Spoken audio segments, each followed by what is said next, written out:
네, 그래서 한편 기분이 좋으면서 조금 속상했습니다. 오늘 목사님이 출타 중이시니까 네, 말씀을 드리는데요. 네, 더 빠지지 않도록 기도해 주셨으면 감사하겠습니다. 네. 네, 기도해 주실 줄 믿습니다. 네, 감사합니다. 머리가 벌써 나는 것 같습니다. 네.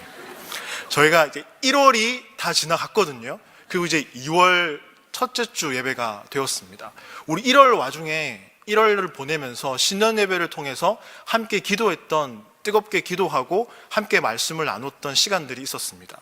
예수님의 제자 되길, 기도 응답받길, 전도의 열매가 있길, 그리고 교회를 사랑하길, 셀교회가 분가하길, 이걸 위해서 우리가 말씀을 듣고 기도를 했거든요.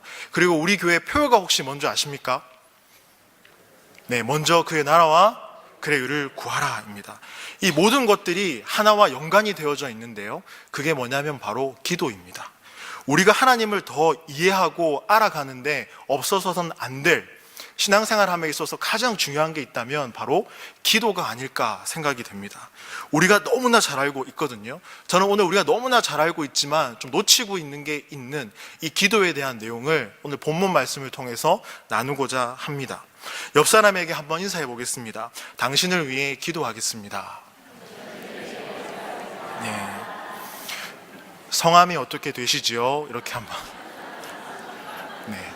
우리가 예배를 드릴 때요, 옆에 모르는 분이 계신 경우도 있습니다. 오늘 이 인사를 통해서 한 명의 지체를 알게 되어지고 그분을 위해 기도하는 저와 여러분이 되기를 소망합니다. 1991년 한 남성이 있었는데요. 이 남성은 1991년 그 어느 날에 사랑하는 딸과 사랑하는 아내와 사랑하는 어머니가 교통사고를 통해서 잃었던 한 분이 있는데요. 이제 병원에 이제 입원이 되었고 얼마나 그 마음이 무너졌을까요? 매일매일 주님 앞에 고백했습니다. 하나님, 제 사랑하는 딸, 제 사랑하는 아내, 제 사랑하는 우리 어머니를 하나님 꼭 살려주세요.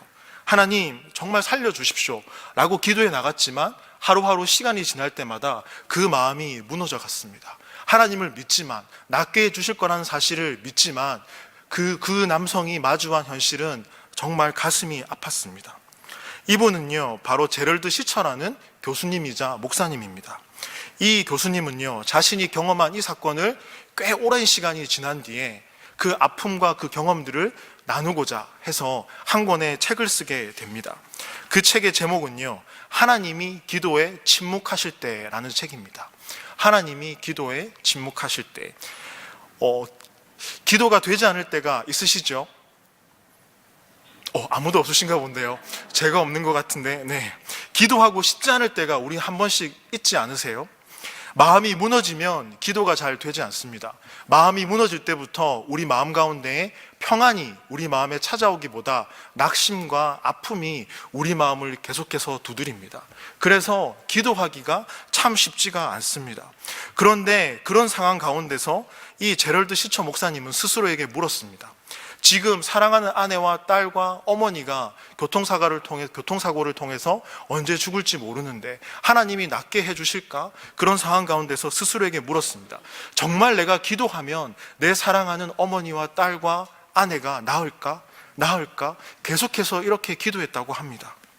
기도할 때마다 하나님 살려달라고 기도했는데 그렇게 사라지면 그게 응답이 되는 걸까? 하나님은 지금 어떻게 응답을 해가고 있는 걸까? 내가 언제까지 고통 가운데 기도해야 되는가? 그런데 교수님은요, 결국 이 세 명의 사랑하는 딸과 어머니와 아내를 잃습니다. 그러면서 이렇게 고백하더라고요. 언제까지 기도해야 되는가? 여러분, 그렇습니다. 그렇다면 우리는 언제까지 기도하고 기도를 하지 말아야 될까요? 기도를 포기해야 된다면 기도를 포기하는 그 시점은 과연 언제쯤일까요?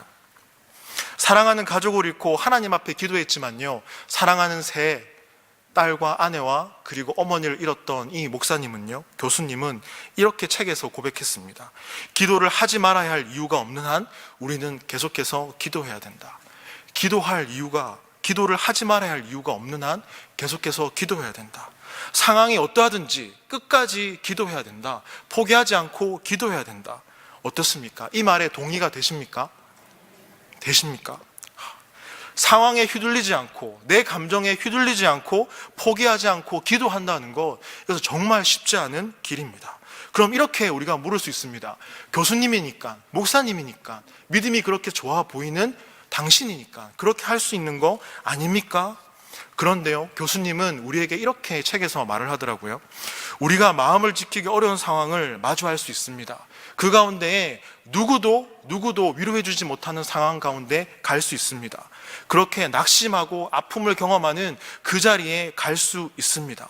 그러나 그럼에도 불구하고 당신은 기도해야 됩니다. 끝까지 끈질긴 그 기도를 해야 됩니다. 교수님의 이 말이 참 와닿고 위로가 되는 것은요, 단순히 교수님이 학자로서 이 강단에서 기도하세요, 힘들어요, 기도하세요, 이렇게 말하는 게 아니라 자신이 사랑하는 아내와 딸과 어머니를 잃고 난 다음에 그 경험을 토대로 책을 통해서 말을 하고 있는 그 부분을 읽고 참 감동이 되었습니다. 그렇다면요, 하나님은 왜 응답하지 않으실까요? 하나님 언제까지 기도해야 될까요? 라는 의문이 우리 가운데 들 수도 있지 않을까요? 그런데 그런 자리에서 교수님은 말합니다.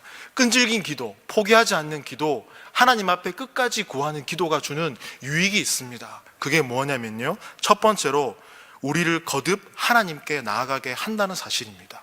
기도할 때 하나님께 한 걸음 한 걸음 더 나아갈 수 있다는 사실입니다. 그 상황을 만드신 그 하나님께서 이 상황 가운데 우리에게 어떤 말씀을 주시고 어떻게 위로해 주실까, 그 상황을 알 수 있다는 것입니다. 그래서 그 상황 가운데서 끈질기게 기도해 나갈 때 어떻게 해요? 하나님을 의지하며 살아가는 인생이 무엇인지를 우리가 알아갈 수 있다는 것입니다. 사랑하는 여러분, 기도하고 계십니까? 하나님 앞에 끝까지 기도하는 저와 여러분이 되기를 소망합니다. 그런 의미에서 출애굽기 5, 6장을 보시면요, 제가 잠깐 스토리를 말씀드리면, 모세가 이제 바로 왕을 찾아갑니다. 찾아가서 이렇게 말하죠. 강제 노역을 하고 있는 이 백성들을 이제 내보내십시오 라고 얘기합니다. 그러자 이 바로 왕은요, 하나님을 무시하고 나는 하나님을 모른다, 누구냐, 돌아가라 라고 얘기합니다. 모세는 마음에 좀 약간 의기소침해진지도 모르겠습니다. 아니, 하나님의 말을 믿고 이렇게 왔는데 돌아오는 것은 하나님을 무시하는 발언, 거기다가 바로가 교묘하게 백성들에게 노역을 강제로 시키면서 그렇게 말을 하거든요. 이렇게 만든 모든 상황과 사단은 바로 모세와 아론 때문이다. 자기에게 향한 화살을 모세에게 돌립니다. 모세는 그런 상황도 너무 힘들었습니다. 그래서 창세기 5, 6장을 읽어보시면요, 모세는 하나님께 원망하면서 부르짖습니다. 물어봅니다. 그런 대목이 나오거든요. 근데 그러한 상황 가운데서 하나님의 말씀이 모세에게 임합니다. 모세야, 이제 강한 손으로 너를 내가 사용하고 너를 이끌 테니까 너는 가만히 서서 내가 하는 일을 지켜봐라 라고 말합니다. 그렇게 미래의 소망이 되는 말씀을 주시는데요, 이 이스라엘 백성들과 모세는요, 소망의 그 말씀을 붙들지 못하고요, 하나님 지금 힘들어요, 지금 강제 노역에 시달려요, 지금 당하고 있는 이 고통에서 벗어나게 해주세요, 미래의 소망의 말씀 필요 없습니다, 지금 힘들다니까요, 지금 응답해 주세요 라고 얘기합니다. 그런데 그 뒤에 하나님이 또 그 길을 인도해 주시는 걸 볼 수 있거든요. 사랑하는 여러분, 어떠십니까? 소망의 말씀을 붙잡고 기도하십니까? 아니면 지금 당장 해결해야 될 것을 붙잡고 기도하고 계십니까? 우리는 그 말씀이 이루어지고 하는 것을 목격하며 살아가는 그리스도인입니다. 삶으로 답을 써내려가는 그리스도인입니다. 무엇을 위해 기도하고 계십니까? 그러면서요, 두 번째로 이렇게 말합니다. 기도할 때에 하나님과의 우리의 관계를 풍성하게 한다라고 말합니다. 그 끈질긴 기도를 통해서, 하나님과의 관계를 통해서 하나님이 주시는 풍성한 은혜가 있다는 것입니다. 그럼 이렇게 물어보겠습니까? 기도는요, 구하는 것을 받는 것이 목적입니까? 아무도 구하지 않으시는 것 같습니다. 네. 우리가 기도를 통해 하나님을 알게 되는 것, 그것이 가장 좋은 응답이 아닐까요? 기도가 무엇을 구하는 거지만 그 구하는 기도를 통해서 하나님을 아는 것, 그것이 가장 좋은 기도의 응답이 아닐까 생각합니다. 그 응답을 바라는 저와 여러분이 되기를 소망합니다. 고난 가운데, 고통 가운데, 어려움 가운데 교수님은 책을 통해 계속 묻습니다. 기도가 무엇입니까? 기도가 무엇입니까? 기도는요, 응답의 여부와 상관없이 하나님을 더 알아가는 것입니다. 아멘. 그러면 그 기도를 통해 무엇을 얻고 계십니까? 기도는요, 무엇을 얻는 게 아닙니다. 기도의 좋은 응답은 하나님을 알아가는 것, 그것만으로 충분할 줄 믿습니다. 아멘. 그러면요, 우리가 얼마나 기도하고 신앙생활을 하면 하나님 앞에 기도했을 때 하나님을 알아가는 것, 그것으로 만족할 수 있을까요? 만족이 될까요? 힘들지요. 오늘 본문으로 돌아가 보겠습니다. 누가복음 18장 13절입니다. 누가복음 18장 13절 말씀을 우리 다 같이 한번 읽어보겠습니다. 시작.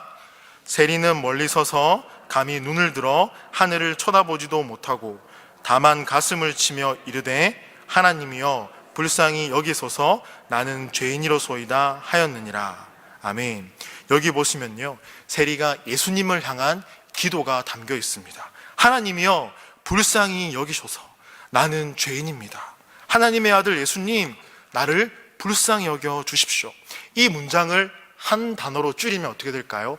예수님이 됩니다. 그리고 예수님께서 가르쳐 주신 기도, 주기도문이 있죠. 그것을 한 단어로 줄이면 어떻게 될까요? 아버지가 됩니다. 예수님 아버지.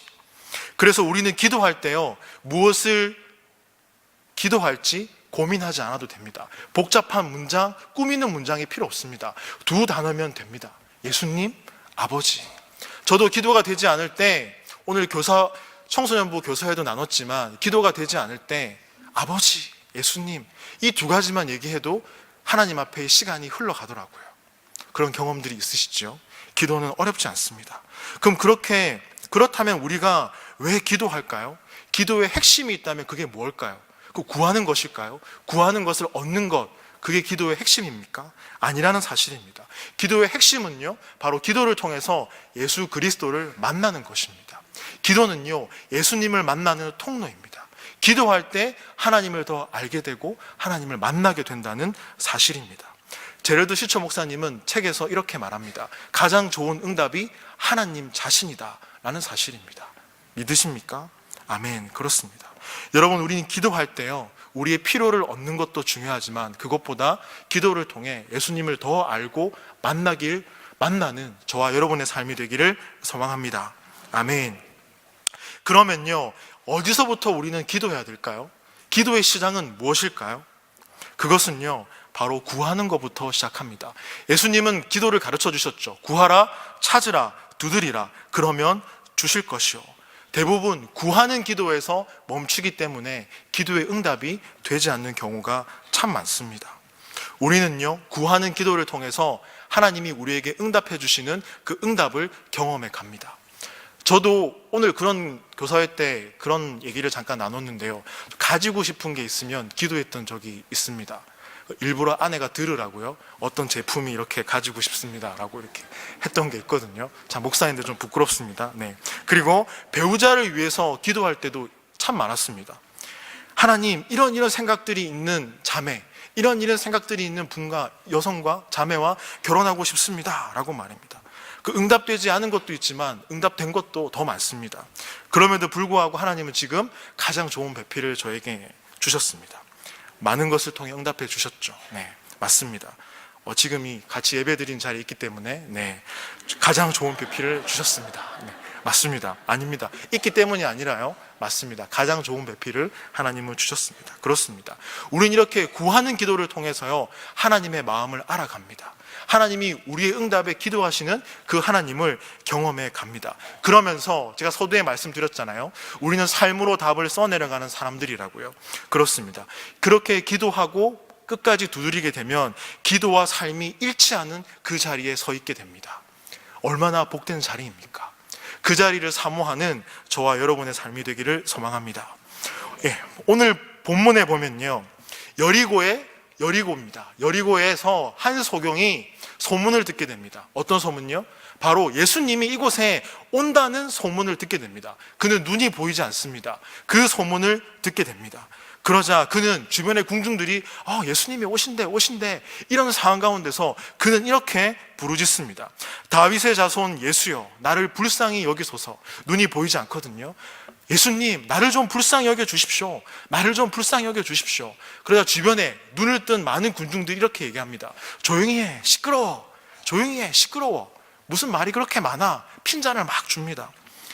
그런데 그런 사람들의 반응에 아랑곳하지 않고 이 소경은요, 그 마음 가운데 간절함이 있었습니다. 그가 지금 절규처럼 느껴지지만 다윗의 자손 예수여, 나를 불쌍히 여겨 주시옵소서. 절규처럼 들리지만 그는 지금 눈을 소경으로서 기도하고 있는 것입니다. 하나님, 예수님, 제발 나를 도와주십시오. 제발 나를 도와주십시오. 소망 없는 한 인생이, 구걸하는 그 인생이 지금 예수님이 오는 그 소문을 듣고 그 자리에 서서 주변 사람들이 핀잔을 줌에도 불구하고 그는 지금 예수님께 부르짖고 있습니다. 간절하니까요. 그게 뭔지 우리는 알잖아요. 눈을 뜨게 해주는 것. 그렇죠. 얼마나 간절하겠습니까? 예수님, 나를 도와주십시오. 도와주십시오. 그 소경의 그 음성을 듣고요, 예수님이 소경을 바라봅니다. 다가갑니다. 그리고 묻습니다. 무엇을 구하느냐? 너의 기도가 내용이 무엇이냐? 소경이 말합니다. 간단하죠. 눈을 뜨기를 원합니다. 그거 아니겠습니까? 43절을 한번 봐주십시오. 예수님이 그렇게 묻습니다. 같이 한번 읽어보겠습니다. 시작. 곧 보게 되어 하나님께 영광을 돌리며 예수를 따르니 백성이 다 이를 보고 하나님을 찬양하니라. 아멘. 소경이 부르짖고 구했습니다. 절박함으로 도와주십시오. 그랬더니 눈을 뜨게 되었습니다. 성경은요, 이 눈뜬 소경을 어떻게 평가합니까? 오늘 말씀을 보시면요, 43절, 곧 보게 되어 이 소경이 부자로 살았더라. 곧 보게 되어 이 소경이 어떻게 해요? 그가 하고 싶은 일을 했더라. 뭘 했더라. 그렇게라고 성경은 평가하지 않습니다. 그가 기도 응답을 받고 나서 했더니 뭡니까? 하나님께 영광을 돌리며 예수를 따르니 백성이 다 이를 보고 하나님을 찬양하니라. 소경의 고백이 놀랍지 않습니까? 요즘은 금식을 잘 하지 않지 않습니까? 얼마 전에 대학부에서 금식 수련회를 6명의 지체들이 이렇게 참가를 했더라고요. 그래서 4박 5일을 마치고 나서 목사님, 배가 너무 고픈데 국밥을 좀 사주십시오. 이렇게 얘기를 해서 청년들을 만나서 국밥집에 갔거든요. 국밥을 막 먹으면서 예전에 저도 금식했던 시간들이 생각이 났습니다. 제가 가장 많이 금식했던 것은 5박 6일이었거든요. 그보다 길게 해본 건 좀 없습니다. 그 5박 6일을 20대 때 금식을 수련회에 참석해서 하면서 3일 정도까지는 금식하면서 잘 금식이 되더라고요. 하나님 주십시오. 간절하니까요. 3일이 지났는데 저를 비롯한 주변에 있는 사람들에게 똑같은 증상이 생겼습니다. 수첩을 꺼내고 뭘 먹을지를 쓰기 시작했습니다. 이 금식이 끝나면 짜장면, 통닭, 먹고 싶은 내용들을 막 이렇게, 우리가 왜 금식하는가, 이 뜨겁게 기도해야 되는데 그 내용들은 사라지고요, 뭘 먹을까를 막 줬더라고요. 그 5박 6일 수련회에서도 정말 배가 고프니까 우리가 뭘 먹을지를 적고 있었는데요. 또 남자분들은 어떻습니까? 군대에 가면 저녁날을 손꼽아 기다리잖아요. 저는 군대에서 군종병을 했었는데요. 사랑하는 제 고참이 아니라 사랑하는 제 후임병이 하동 출신이었거든요. 저에게 참 고맙게 뻐꾸기 시계 역할을 해줬습니다.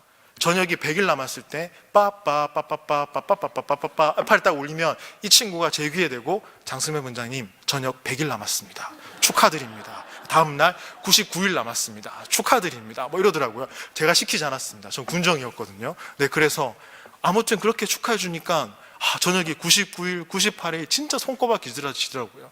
5박 6일 금식해도 그렇게 기다려지는데, 저녁 그 2년 6개월도 그렇게 기다려지는데, 이 소경은 지금 한평생 소경으로 살다가 눈을 떠서 정말 하고 싶은 것들을 또 생각하지 않았을까요?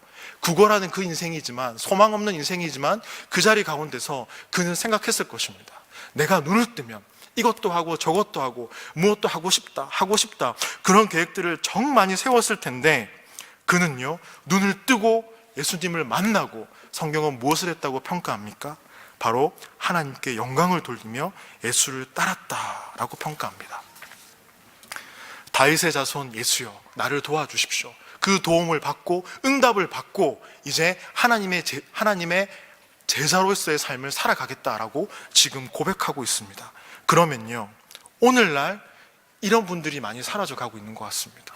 하나님이 내 기도에 응답해 주셨고 하나님이 내 삶을 인도해 주시지만, 그런데 응답 따로, 내 삶 따로, 내 삶 속에서 하나님을 찾아보기 힘든 그런 시대에 와 있는 것 같습니다.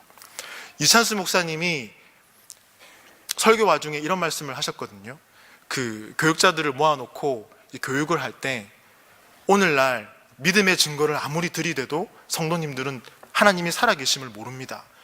알 수 있는 한 길, 그것이 무엇이냐면 바로 우리 교육자분들이 정직하게 사역하는 것입니다. 바르게 말씀을 전하는 것입니다. 삶으로 답을 써내려가는 것입니다.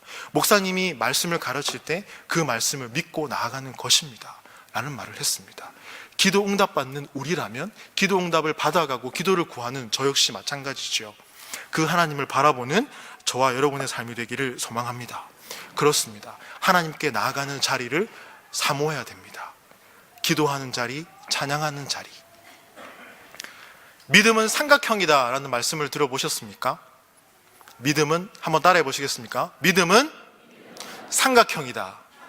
삼각형을 한번 그려보겠습니다. 시작. 다 이렇게 그리시네요. 삼각형을 이렇게 그리는 분은 없습니다. 그죠? 이렇게. 삼각형의 꼭지점이 하늘입니다. 그러면 밑에 있는 이 점은 어디일까요? 땅이죠. 하늘에 계신 하나님께서 우리에게 말씀해 주십니다. 말씀을 통해 은혜를 주시고요, 복을 주십니다. 그걸 받은 우리는요, 오른쪽에 땅에 누가 있습니까? 내가 있지만 옆에 한번 봐주십시오. 좌우를 싹싹. 그렇죠. 공동체에서 만난 지체들이 있습니다. 이쪽에 또 다른 우리의 지체가 있습니다. 성도와의 교제입니다. 땅에 있는 그 교제를 통해서 우리는 하나님께 어떻게 해요? 다시 기도할 수 있고, 헌신할 수 있고, 헌금을 드리고, 고백할 수 있고, 예배할 수 있습니다. 이것은 제 말이 아니라요, 16세기의 종교 개혁자, 신학자인 존 칼빈의 말입니다. 그는 믿음은 삼각형이다 라고 말을 표현했습니다. 믿음은 삼각형이다. 근데 우리는요, 하나님께 은혜 받으면 오케이, 하나님께 기도하면요, 오케이, 이 두 가지만 알고 있습니다. 그러나 성도의 교제가 없는 은혜와 성도의 교제가 없는 기도와 예배는 무의미합니다. 이 믿음은 삼각형이다를 꼭 가슴에 새기는 저와 여러분이 되기를 소망합니다. 아멘. 그렇습니다. 우리는 지금 한 소경의 삶을 들여다보고 있습니다. 그 소경이 얼마나 간절함과 얼마나 눈을 뜨고 싶은 그 마음이 있었겠습니까? 그리고 우리는 그 소경이 바로 제자의 길을 따라가는 현장을 목격하고 있습니다. 그는 오늘 지금 이 시간 예수 그리스도를 만났습니다. 그러면 우리도 동일하게 오늘 지금 이 시간 이 그리스도를 만났습니다. 아무도 안 맞으셨나요? 소경은요, 응답받고 그의 삶이 어떻게 해요? 다른 평가를 받았으면 비극이지만 그는 하나님께 영광을 돌리고 제자의 삶을 살아가는 삶을 살았습니다. 그리고 주변 사람들이 그를 통해 하나님께 찬양하는 그런 역사들이 일어났거든요. 이 삶이 우리의 삶이 되기를 소망합니다. 이것이 바로 그리스도인의 삶이 아닐까요? 그렇죠. 주변 사람을 신경 쓰지 않고 간절하게 기도해 본 때가 언제 있으신가요? 청소년부 지체들 아이들을, 중등부, 고등부 아이들을 모아놓고 우리 간절하게 뜨겁게 기도하자 얘들아 하고 제가 앞에서 주여 라고 외치면 아무도 소리를 내지 않습니다. 저 혼자 기도하고 있거든요. 얘들아 눈치 보지 마, 얘들아 기도해야 돼, 소리를 내줄래? 얘기해도 이제 뜨문뜨문 소리 냅니다. 무슨 말인지 잘 몰라요. 옆에 아이가 듣는 게 되게 싫은가 봐요. 그런데 그것도 훈련이거든요. 그렇죠. 기도할 때 아무도 신경 쓰지 마시고 하나님 한 분만을 바라보고 다윗의 자손 예수여 나를 도와주시옵소서, 이 간절함이 우리의 기도의 자리에 늘 있기를 소망합니다. 아멘. 여러분, 한 소경이 눈을 떠서 기적입니까? 아닙니다. 소망 없던 인생, 구걸하는 그 인생이 예수님을 만났다는 것, 그것이 기적입니다. 우리도 오늘 예수님을 만났습니다. 그 기적의 예수님과 함께 신앙생활을 하고 있습니다. 그것이 행복이 아닐까요? 그것이 바로 기도의 응답입니다.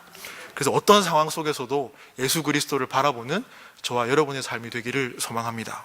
아멘. 그러면 제가 이렇게 질문하면요, 예수 그리스도라고 외쳐주십시오. 제가 질문하면 예수 그리스도라고 외쳐주십시오. 내가 기도할 이유, 예수 그리스도. 내가 살아갈 이유, 예수 그리스도. 나의 응답, 예수 그리스도. 나의 사랑, 나의 소망. 맞습니다. 우리는 예수 그리스도밖에 없습니다. 오늘 이 한 소경, 다윗의 자손 예수여, 나를 불쌍히 여겨 주시옵소서. 우리의 기도의 자리에 이런 뜨거운 간절함, 눈물, 내 마음, 이 담긴 기도를 드리는 저와 여러분의 신앙의 삶이 되기를 소망합니다. 아멘. 우리 다 같이 기도하겠습니다. 우리 다 같이 이렇게 기도했으면 좋겠습니다. 하나님, 다윗의 자손 예수여, 나를 불쌍히 여겨 주시옵소서. 내가 늘 드리는 그 기도 가운데에 정말 내 마음이 빠져 있었다면, 형식적으로 기도했다면 이제 그 자리에서 벗어나서 내 마음을 담아, 내 사랑을 담아, 내 간절함을 담아 하나님, 내가 기도합니다. 하나님, 나의 기도를 받아주십시오 라고 우리 한 목소리로 다 같이 기도하겠습니다. 사랑하는 하나님, 감사를 드립니다. 하나님, 오늘 한 소경은 예수님께서 오신다는 그 소문을 듣고 하나님 마음의 준비를 하고 그 간절함을 담아 기도합니다. 다윗의 자손 예수여, 나를 불쌍히 여겨 주시옵소서. 하나님, 우리의 기도의 자리가 이 마음이 있기를 소망합니다. 긍휼의 하나님께서 우리가 기도할 때에 하나님 응답하여 주시고 함께하여 주셔서 우리의 기도의 자리가 응답의 자리가 되기를 소망합니다. 우리의 기도의 자리가 예수님을 만나는 자리가 되기를 소망합니다. 하나님을 만나는 자리가 되기를 소망합니다. 그리하여서 하나님이 주시는 은혜를 마음껏 누리고 그 응답하시는 하나님을 바라보는 우리의 삶이 되기를 소망합니다. 하나님, 함께하여 주시옵소서. 우리 세 가지만 더 기도했으면 좋겠습니다. 하나는요, 우리가 섬기고 있는 셀이 분가되기를. 두 번째는요, 우리 다음 세대를 위해서 우리 교육국과 4.14 학습관, 성교원, 크리스찬 학교, 우리 후대의 복음이 끝까지 잘 이어지도록. 그리고 세 번째로 우리가 후원하고 있는 선교사님과 선교사님 그 지역을 위해서 우리 뜨겁게 다 같이 기도하겠습니다. 사랑하는 하나님, 감사를 드립니다. 우리가 속한 셀이 분가되기를 소망합니다. 우리 셀 가운데에 사랑이 더 넘치기를 소망합니다. 하나님의 말씀이 넘치기를 소망합니다. 하나님, 그리하여서 우리 셀이 복음 안에서 건강하게 분가되기를 소원합니다. 불신자에게 복음을 전하는 것, 불신자에게 말씀을 가르치는 것, 살아계신 하나님이 살아계시다는 것을 증언할 수 있는 우리들이 되도록 인도하여 주십시오. 셀로 모이기 힘든 가운데 있습니다. 그럼에도 불구하고 셀이 모일 때마다 하나님 그 셀 가운데에 더 큰 은혜를 허락하여 주시옵소서. 후대를 위해 기도합니다. 하나님, 유아부부터 청소년부에 이르기까지, 우리 크리스찬 학교, 4.14 학습관, 성교원에 이르기까지 우리 다음 세대에게 말씀을 잘 가르치고 양육할 수 있도록 주께서 인도하여 주시옵소서. 하나님, 우리가 후원하는 선교사님들이 있습니다. 우리가 기도로 중보하는 선교사님들이 있습니다. 하나님, 끝까지 포기하지 않고 이분들을 위해 기도로 동참할 수 있는 우리의 삶이 되도록 주께서 인도하여 주시옵소서. 감사하며 예수님의 이름으로 기도합니다. 아멘.